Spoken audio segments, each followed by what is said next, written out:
Today's video will demonstrate how to implement the graph. Hello, I'm James Helfrich. The standard template library does not have a graph class. In other words, if you have a graph problem, you have to implement it from scratch. Well, how do you do that? There are four main implementation strategies, and this video will demonstrate each of them. We have four options when implementing the graph. The first implementation option is called interconnected nodes. Every vertex is represented in a node. These nodes can point to zero or more other nodes. If there is a pointer from one node to another node, that means there's an edge between one vertex and another.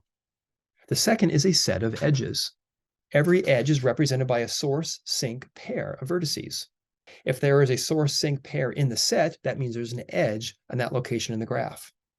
The third implementation option is an array of sets. Every element in the array corresponds to a source vertex. That element will have a set of destination vertices. If there is an edge in the graph, then that source vertex will be in the array and the destination will be in the array's set.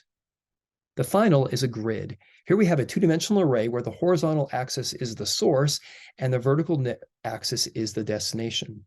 If there is a true in the source destination location of the grid, then there is an edge on the graph. Let's take a look at the first implementation option, interconnected nodes.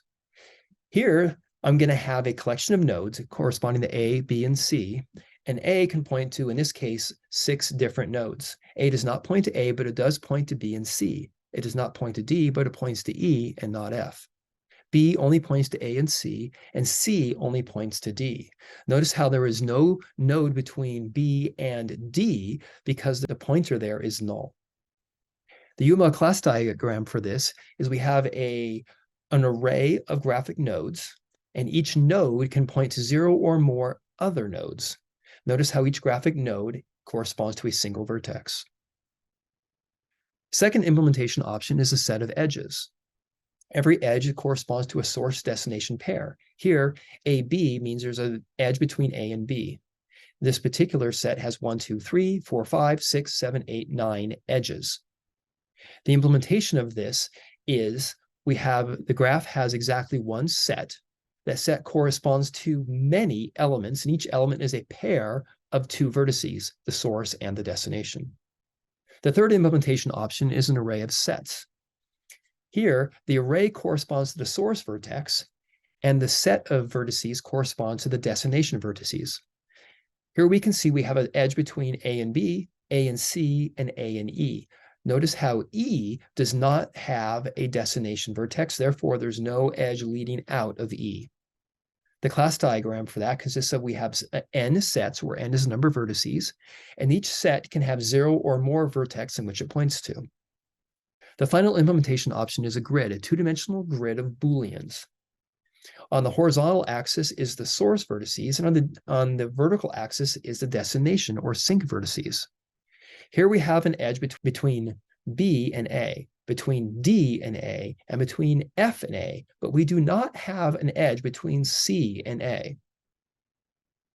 The UML class diagram consists of a multidimensional array called grid of Booleans. Let's take a look at an example here. I want to draw the graph representing the following interconnected nodes. Notice how I have 3 nodes. I have hash, %, and the @ symbol. Now, I have no nodes going from hash to hash, but I do have one going from hash to % and hash to @. The % has no edges leading to hash, no edges leading to %, but it does have one leading to @. And the final node, @ only has one edge, and it points to the hash mark. Now my graph is complete. Second example, draw the graph representing the following array of sets. Here I have 4 vertices, alpha, beta, gamma, and delta. Alpha has an edge that goes from alpha to alpha and alpha to delta. Beta has an edge that goes from beta to alpha. Gamma has an edge that goes from gamma to beta, gamma to alpha, and gamma to delta. And delta has no edges leading out of it. Now my graph is complete. The next example, draw a graph representing the following set of edges. Here I have 1, 2, 3, 4, 5 edges. If I look carefully, I can see I also have 4 vertices, 1, 2, 3, and 4. I have an edge between 1 and 2. I have an edge between 1 and 3. I have an edge between 2 and 3. I have an edge between 2 and 4, and finally I have an edge between 3 and 4. Now my graph is complete. The final example, I want to draw the graph representing the following grid, otherwise known as an adjacency matrix. Notice I have 4 vertices, V, W, X, Y, and Z. Now the first column corresponds to V, and I have 2 nodes leading into V, which is Y and Z.